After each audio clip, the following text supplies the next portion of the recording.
I want to start my remarks, as I often do, on matters relating to China. As many of you saw, I met with Yang Jiechi last week in Hawaii. We had a very frank discussion about the Chinese Communist Party's unprovoked aggression on a number of fronts, and I pressed him for more transparency on COVID for the good of the world. We're concerned by Beijing's behavior, and we're not the only ones. And he and I talked about that. Our friends and partners are finding their voice and taking action to counter China's malign activities, particularly in Europe. Within the past week, I spoke to EU foreign ministers and also to a democracy forum in Copenhagen. They clearly recognize the threat that China poses to the free world and to the rule of law. After the EU-China summit this week, both President Michel and President von der Leyen publicly echoed many of the concerns that I've expressed previously. While I was meeting with Yang, the G7 released a statement condemning Beijing's crackdown in Hong Kong. The world's leading telecom operators, including Spain's Telefonica, as well as Orange, O2, Geo, Bell Canada, Telus, and Rogers, and many, many more, are becoming clean telcos, disconnecting from the Chinese Communist Party infrastructure. They're rejecting doing business with tools of the CCP surveillance state, companies like Huawei. I'll speak more about how we're working to consolidate Europe's awakening to the folks at the German Marshall Fund in just a few days. It's all good to start, but we have to keep at it. The empty promises and tired platitudes of the Chinese Communist Party put forth at last week's China-Africa summit won't create the free and prosperous future that the African people deserve. And the U.S. will keep speaking up for the Chinese people, too. Last week, CCP authorities sentenced human rights lawyer and defender Yu Wensheng to 4 years in prison. We continue to call for the release of all of those justly imprisoned in China for exercising their basic human rights and their fundamental freedoms.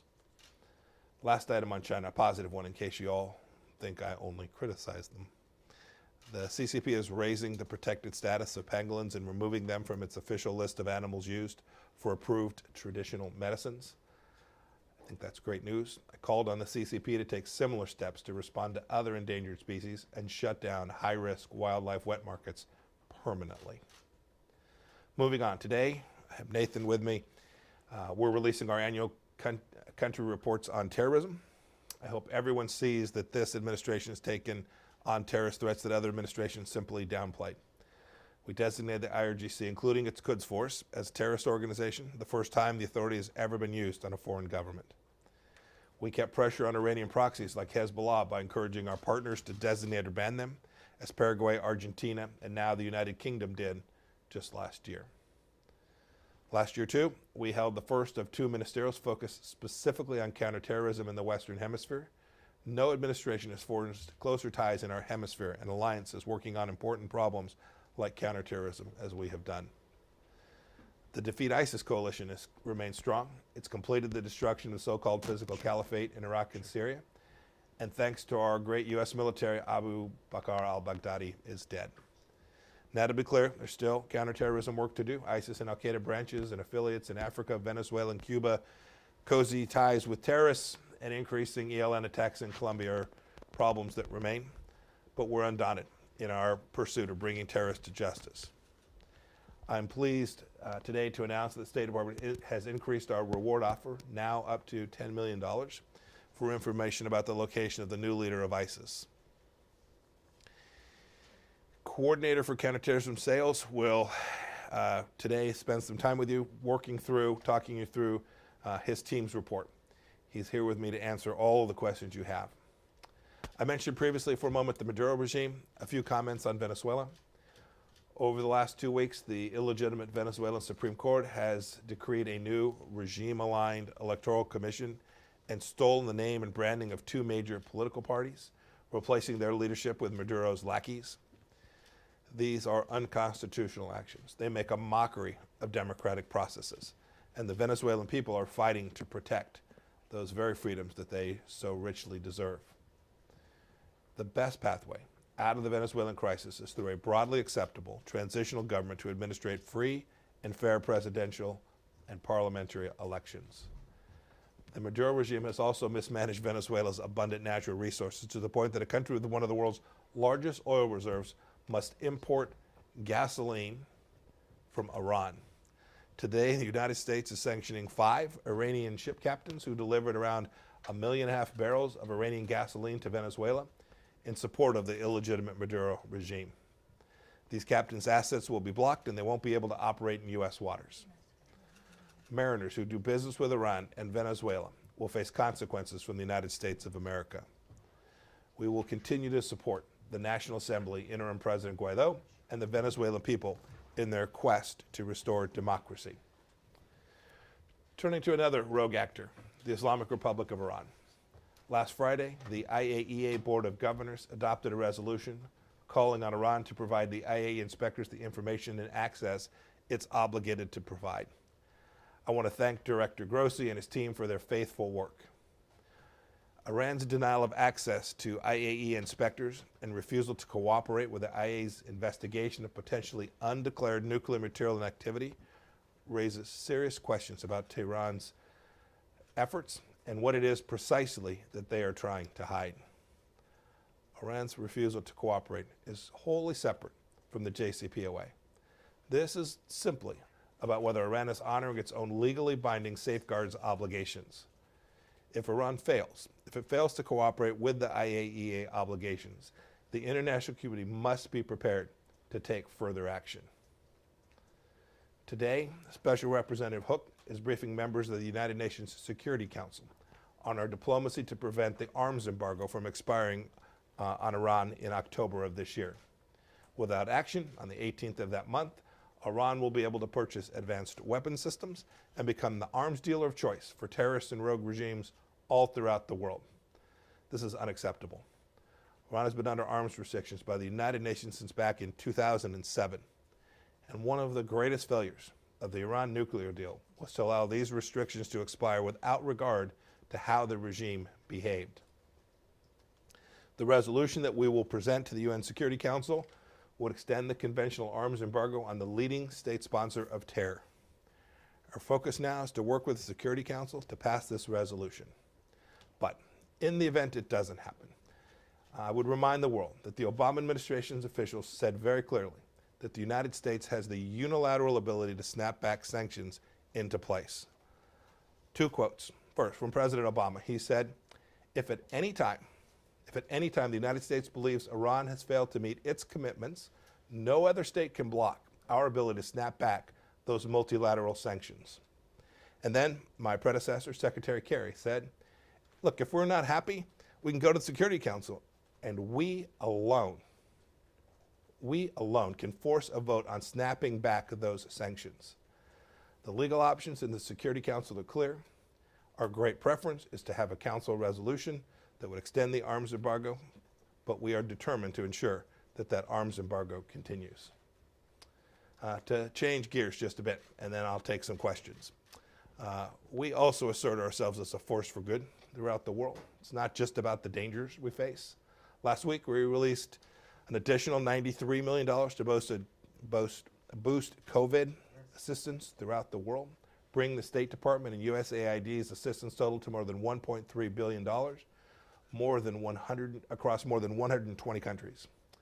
Tomorrow, interagency leaders will convene the private sector counterparts as part of our program called Asia Edge, or Enhancing Development and Growth Through Energy. Asia's energy demand is projected to increase by 60% in 2040, and we're proud to work through our revamped Development Finance Corporation to help pair up countries with American companies, the best partners for helping meet that need. Also tomorrow, Senior Advisor to the President Ivanka Trump, Ambassador John Richmond, and I will unveil the 2020 State Department Trafficking in Persons Report. Crushing human trafficking at home and abroad has been a high priority for President Trump and our administration, and you'll have plenty more tomorrow about how we will continue to do that. One last item. As the country begins to reopen, the department is getting our passport team back on the field.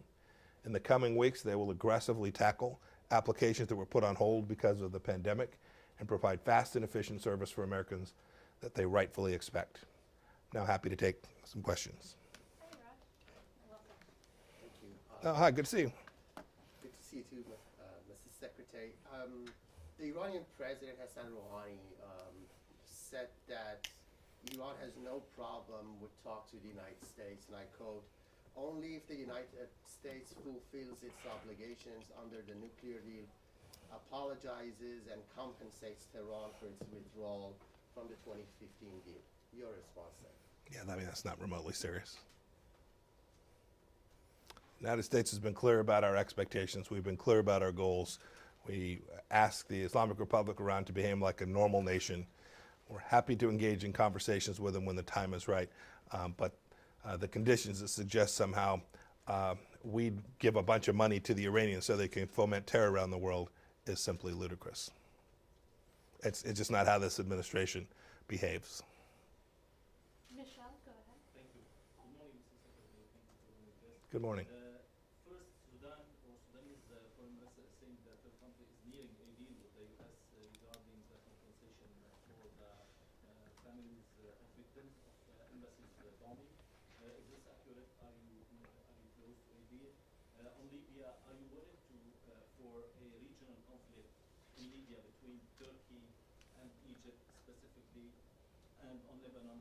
The Lebanese people are suffering financially, economically, and politically, and there is no solution in the horizon. How do you view the future? So I'll take them in reverse order. On Lebanon, our policy is very clear. We are fully prepared to support a government that conducts real reforms and operates in a way that is not beholden to Hezbollah. When that comes, when the government demonstrates, whoever that is, demonstrates their willingness and capacity to do that, I think not only the United States, but the whole world will move in to assist the Lebanese government get its economy back on its feet. We're prepared to do that. It's the right thing for the Lebanese people. It's what the protests that are taking place, not only in Beirut, but all around Lebanon, are asking for. Real reform, real change, a fundamental shift away from Hezbollah as the governing power inside of Lebanon. Second, for Libya. We've worked closely with our European partners to try and get these talks restarted. I was in Berlin now several months back. The mission set remains the same: to get the fighting to stop, to reduce the number of arms flowing there from any place, whether that's from the Turks, from the Russians, from anyone, to reduce the footprint of the military conflict, and then to find a political solution to resolve, to get a stable, peaceful situation in Tripoli and in Libya more broadly. We're still hopeful that we can get all of those who have an interest there to the table to have these discussions and come to a political resolution. Your first question was about Sudan.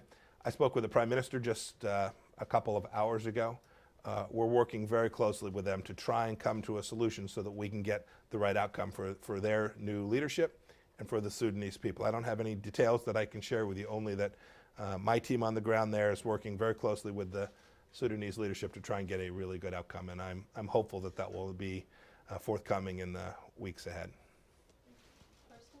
Yeah, back to Iran. You put the threat on the table again of the snapback of unilateral snapback of sanctions. Does that mean you don't have the support in the UN for an extended embargo that you wish to have? Well, I don't know. Why By the way, it's not a threat. What I've made clear is U.S. policy. It is unacceptable. It's unacceptable for the Europeans to have equipment inside of Iran, move into Iran, that can threaten the people of Europe. Right? People from Belgium to Denmark are a threat because of the expiration of an arms embargo on the world's largest state sponsor of terror.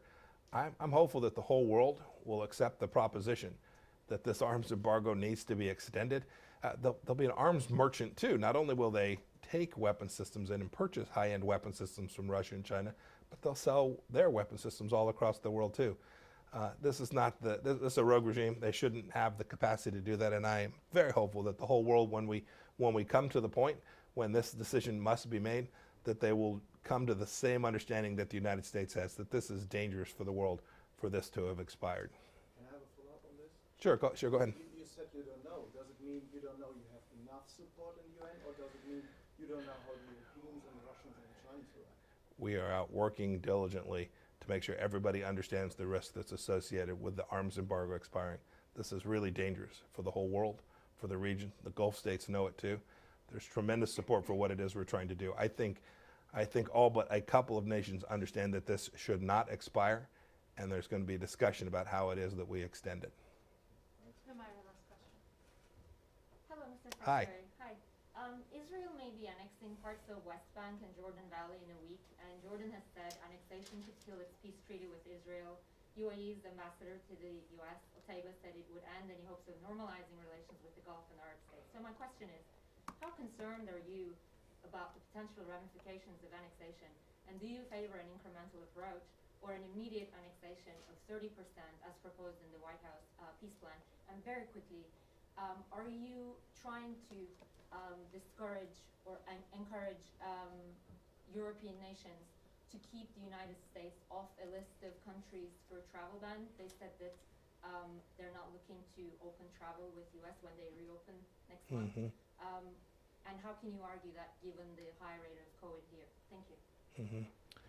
So as for your second question, we've been working with countries all across the world, including our friends in Europe and the EU proper, to determine how it is we can best safely reopen international travel.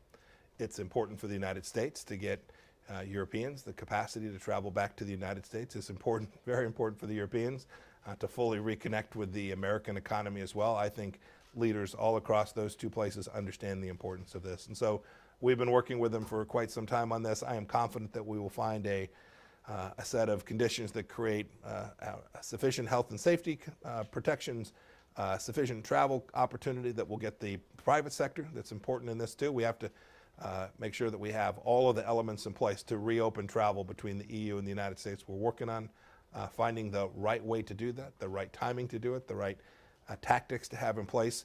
We certainly don't want to reopen a play that jeopardizes the United States from people traveling here, and we certainly don't want to cause problems anyplace else. I'm very confident in the coming weeks we'll figure that out as between not only the United States and the EU, but the United States and other parts of the world too.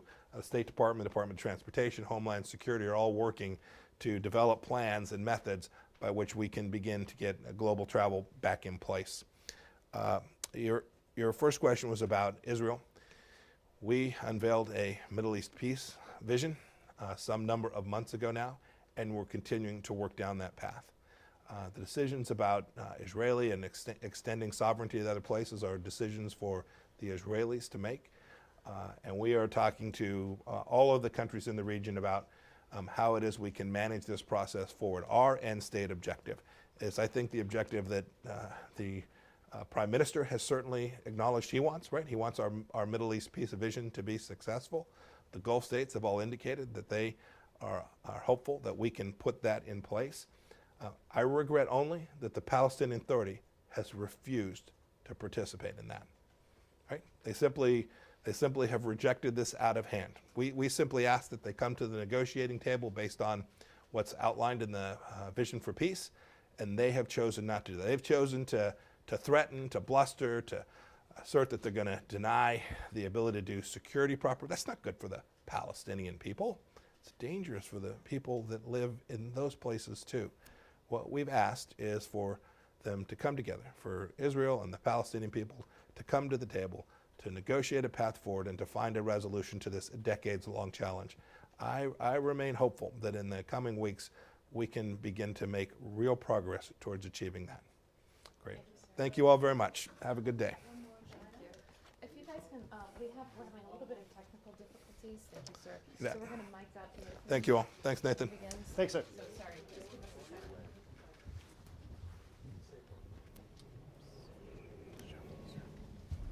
Good? Bye. Yeah. Thank you. Want your pen? No worries. We're just fine. Thanks, Morgan. Thanks, everyone, for being here this morning. I won't repeat the significant accomplishments that the Secretary highlighted in his announcement, but I do want to emphasize a few key points from the 2019 country reports on terrorism.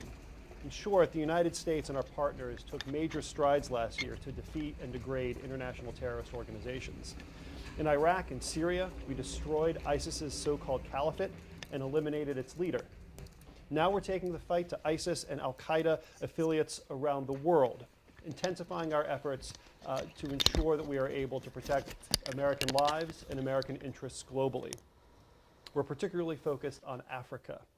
In 2019, ISIS-affiliated groups were active across the continent, including in the Sahel, the Lake Chad region, and East Africa. As for al-Qaeda, its African affiliates are among the world's most dangerous terrorist groups, including al-Shabaab in the Horn and JNIM in the Sahel. The United States is working closely with our partners, particularly France, to address these evolving threats in Africa. And we expect the Global Defeat ISIS Coalition to apply its hard-earned expertise in this continuing fight.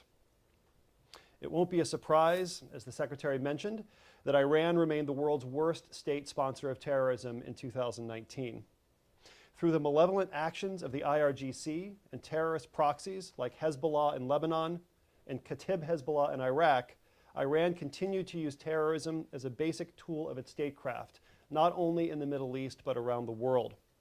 As the Secretary noted, we continue to lead the world in the fight against Iranian terrorism. In April of 2019, we designated the IRGC as a foreign terrorist organization, the first time we've ever applied such a designation to part of a foreign government.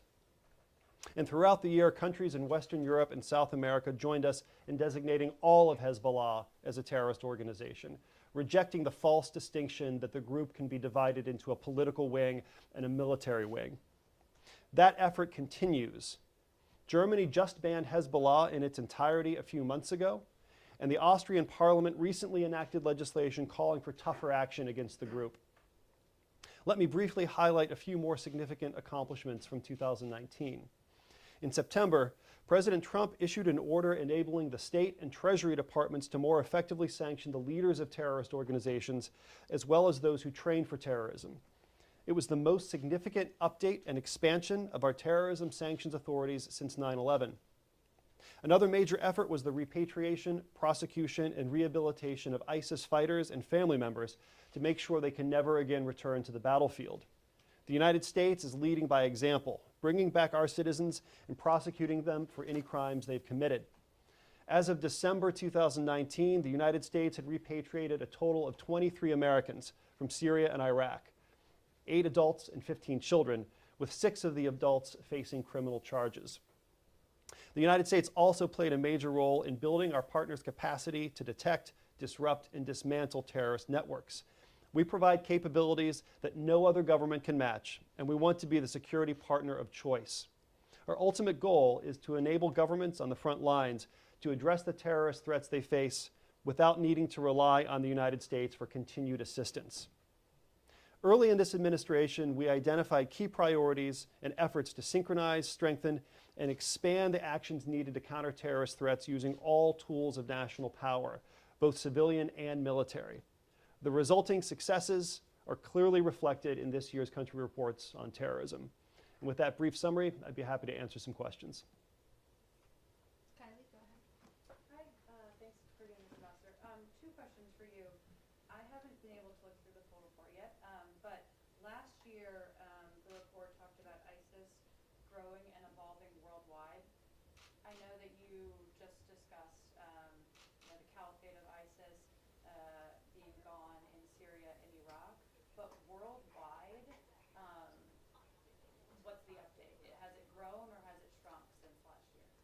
It's evolved. We're seeing a continued evolution in ISIS from an entity that purported to control territory to one that is instead a network, a global network that reaches every inhabited continent. And this network not only plans and commits attacks on its own, it also continues to inspire individuals to commit attacks of their own devising. And as an example of that, I would refer you to the Easter Sunday attacks in Sri Lanka last year, a gruesome and vivid example of what ISIS-inspired terrorists are capable of doing. And so as ISIS evolves into a global network that lacks a physical so-called caliphate, it's important for the United States and our partners to evolve as well in using a different set of tools to get at this challenge.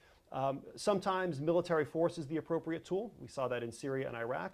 But oftentimes in this new stage of the fight, we will be prioritizing law enforcement to prosecute ISIS-affiliated terrorists for the crimes they've committed. Counterterrorism finance to cut off the flow of money to ISIS and its affiliates around the world. Counter-messaging so that we can delegitimize the radical ideology that ISIS uses to inspire the next generation of recruits. and border security measures to ensure that ISIS fighters are not able to enter the United States or cross international borders where they could wreak havoc. Thanks. Can I ask you one question on China? Yeah. So the report points out that the Chinese have, put together these Uyghur detention camps, and it says that, quote, the actual goal that the United States assesses is that it's the repression of religious and ethnic minorities in these camps. How effective is it to have something like this written in the report, to have a stated policy goal of being opposed to these detention camps, when there are reports that the president told President Xi that he could keep building these concentration camps? Well, look, I'm not going to play the Washington, D.C. rumor mill game. The position of this administration has been clear from the get-go. Religious liberty is one of the most fundamental priorities, not only of the United States historically, but of this administration. And we have done more than any predecessor to raise the profile of this issue. Ambassador Brownback has launched the International Religious Freedom Alliance. The Vice President has been outspoken on this issue. And religious freedom means religious freedom for all. It means religious freedom for faithful Muslims in China who see their mosques demolished by the CCP. It means religious freedom for faithful Muslims in China who are rounded up and herded into camps purportedly for vocational training. Doctors and professionals don't need vocational training. Religious freedom is a core American value, and this administration is going to continue to advance that value, including in our relations with China. Kim, go ahead. Master Sales, the UN earlier this year found that Al-Qaeda in Afghanistan remained close to the Taliban. Don't see much mention of it here. Are you tracking any division between the two as per the U.S.-Taliban peace agreement? And then also the update on white extremism, white extremist terrorism. Are U.S. efforts able to combat that, or what needs to happen to check its rise? Yeah, so let me take that second part first. We are concerned, and as we lay out in the report, remain concerned about a rise in what we call racially or ethnically motivated terrorism since 2015, which was when this global trend really began to intensify. We're particularly concerned about white supremacist terrorism, and this administration is doing things that no previous administration has done to counter this threat. Earlier this year, we announced the designation of the Russian Imperial Movement, a St. Petersburg-based white supremacist terrorist group that has trained people to commit acts of terrorism in Scandinavia. This is the first time, it was a historical development because it was the first time the United States has ever used its sanctions tools to confront the threat of white supremacist terrorism. Of course, our fight against white supremacist terrorism globally is not limited to sanctions. That's an important tool, but we have other tools that we've been using as well, including some countering violent extremism tools to use former members of white supremacist organizations who have left the movement because they've realized the error of their ways. These people are incredibly powerful spokespeople as we seek to connect them with vulnerable populations and dissuade those vulnerable populations from going down a dead-end path. We're using the full suite of counterterrorism tools against white supremacist terrorism that we use against Islamist terrorists like Al-Qaeda and ISIS. Speaking of which, your question about Al-Qaeda in Afghanistan, we've been very clear with the American people and with the Taliban that we expect certain conditions to be met as part of our negotiations. We have honored our commitments with respect to troop presence in Afghanistan thus far, and we expect the Taliban to honor their commitments to make a clean break from all terrorist organizations. Our end state in Afghanistan is that it can never again be allowed to be a platform for terrorist activity that threatens the U.S. homeland, that threatens our people abroad, or that threatens our allies or interests. Thanks. Saeed? Thank you, Morgan. Thank you, Ambassador. Sir, do you think that extrajudicial killing by an occupying force should be considered as a form of state terrorism? The reason I ask you is because yesterday the Israelis killed a young relative of mine, 27 years old, for doing nothing. So how should such an incident be accounted, counted, and classified? How should it be investigated? So I'm very sorry to hear about the loss. Having heard about it now for the first time, I'm not in a position to comment on how to characterize a particular incident. But as a general matter, I can tell you that it is appropriate and necessary for nations to use force in appropriate circumstances to defend themselves against terrorist threats. Another principle is equally true, and that is when using military force, all nations must comply with the law of armed conflict to ensure that force is only directed at actual combatants, actual threats, and not at innocent civilians. How those two related principles apply in a given case, I can't answer that in the abstract, but the U.S. position on the use of force and the need to comply with the law of armed conflict has been clear for decades. Robert, go ahead. Thank you, Morgan. Thank you, Mr. Ambassador. So the State Department issued its determination about Hong Kong in pursuant to the Hong Kong Policy Act and the Hong Kong Human Rights and Democracy Act.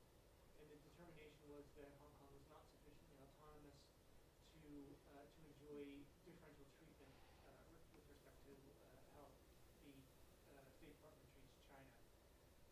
Just wondering, at what point do we see what action will be taken in line with that determination with respect to Hong Kong?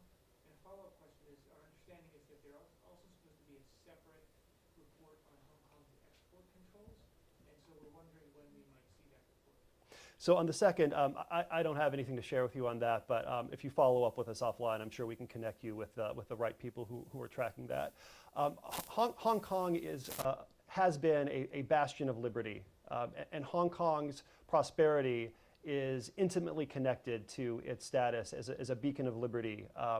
Our policy has been clear, and our expectations with the Chinese Communist Party have been clear. China made certain commitments to the UK. It made certain commitments to the world in connection with the Sino-British Declaration.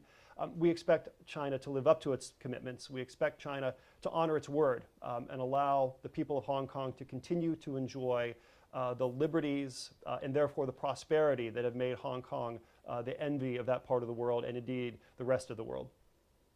Carol, and then we'll get Nick. I think those are the two that haven't gone yet. Ambassador, some of the white supremacist groups that you mentioned overseas have ties to racist groups here in the United States. Do you feel you can go after them effectively, or are you handcuffed in any way by your mandate to focus on what's overseas? Should there be some sort of change so that you can go after these really international groups that extend into the United States? So we have a seamless partnership with other agencies that have responsibility for the domestic side of the house. Our authorities at the State Department, as you know, begin and end at the water's edge. And we are aggressively using our authorities to target foreign groups and foreign individuals, regardless of ideology, that threaten American lives and threaten American interests. When it comes to investigations or activity here in the United States, I'd refer you to DHS, the Justice Department, and the FBI, all of whose leadership have made it a top priority to address this rising threat of white supremacist terrorism or other forms of violence.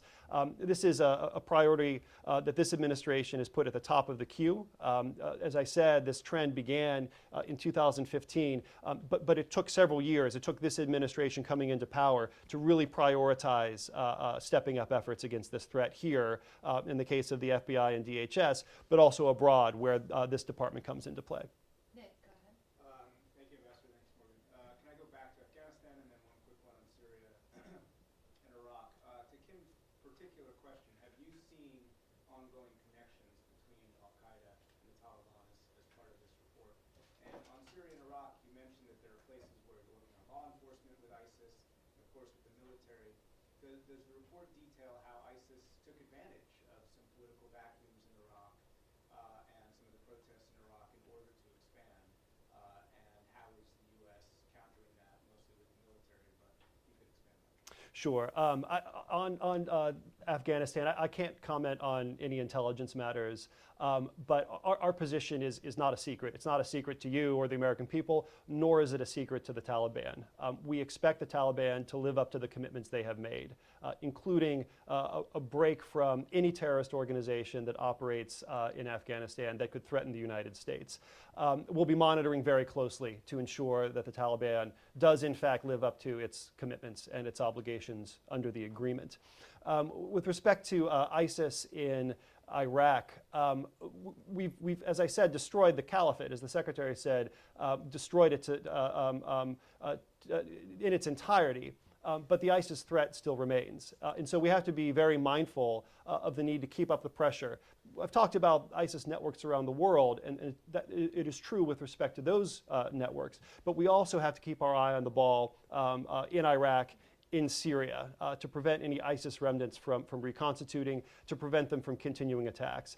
And so we work with partner forces on the ground. We work with the de-ISIS coalition. We work with the Iraqi government to make sure that we're able to use the full suite of national tools of power to get at that threat. Quickly, Arash, last one. Mr. Ambassador, just doing a quick research on the report that you just released, and I noticed that the Islamic Republic of Iran has been mentioned 109 times in your report. Is it fair to say that the Islamic Republic of Iran poses the biggest threat when it comes to terrorist activities around the world to the United States? And in part of that report, it talks about the connection between Iran and Al-Qaeda operatives. What evidence do you have to show that Iran is helping or harboring Al-Qaeda operatives? Right. Thanks for the question. It's difficult to rank order the terrorist threats that we face. We have to take them all seriously, and we do take them all seriously, whether it's ISIS or Al-Qaeda or whether it's Iran. A particular concern when it comes to Iran is the fact that it is a state, it has the capabilities, and it has the resources of a state. And when you introduce the concept of state sponsorship, the additional resources, the additional capabilities that an SST like Iran can bring is a reason for a severe concern. And we're seeing the results of that all around the world. Last year we saw, or the year before, we saw a series of Iranian plots to commit assassinations in the heart of Western Europe. We see Iran bankrolling terrorists in the Middle East, to include Hezbollah, Shia militia groups in Iraq, that are responsible for attacks on American personnel there, diplomats and soldiers alike, and that are also involved last year in ruthlessly suppressing peaceful political protests in Iraq. 109 times, I'm surprised it wasn't 110, given the scope of Iranian terrorist malignity around the world. There was another question in there that I've... But the link is between Al-Qaeda and Iran. Right, and so when you see Iranian fingerprints on so many different terrorist groups around the world, it shouldn't come as a surprise that Iran would also have connections to Al-Qaeda.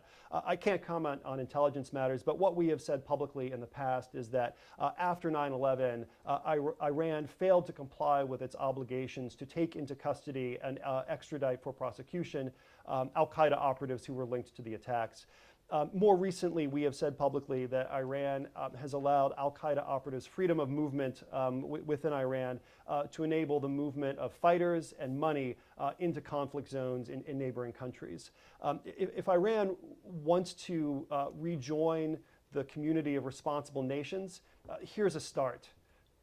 Crack down on the terrorists that caused 9/11. Crack down on the terrorist proxies that foment violence around the world. Thank you. And thanks, everybody. Thank you all. Have a good day. Thank you, Morgan. Sure, thanks. Morgan, you have a minute? I don't, thank you. Next one. Next one. Sorry. I always go for the one on the right. Yeah. Thank you. There you go. All right. Thank you. Sorry for, Question. I knew someone